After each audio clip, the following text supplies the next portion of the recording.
let me share this case study with you. Although this does not belong to education segment, I hope I can do that.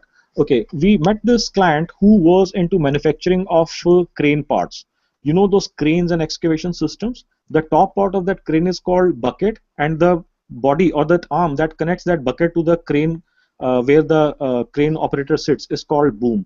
Okay, so these people were manufacturing those parts, and they were largely doing their advertisement through exhibitions. Okay, in fact, this reminds me, I have forgotten to put exhibition thing in that place, because exhibition requires huge investments.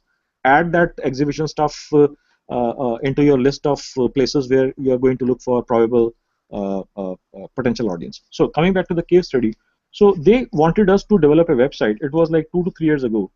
So we suggested them, why don't you just start with the online marketing as well? Why don't you give AdWords a try? They were absolutely sure that there was no business for them in AdWords or in online scenario. Okay, we told them the exact same thing. Why don't you try something? Why don't you invest something which you will not, I mean, if you lose, you will not be worried about. So they said, okay, let us start with 10,000 rupees kind of a scenario. So we started with those 10,000 rupees.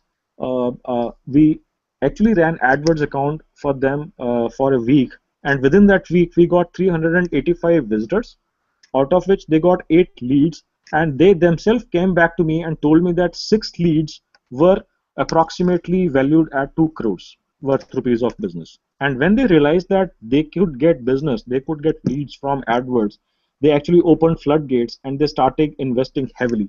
Now they came back to me themselves and told me that there is no restriction on investment as long as you continue to give me leads. Okay, and then we grew that account to a much larger extent, much larger level. I hope that helps.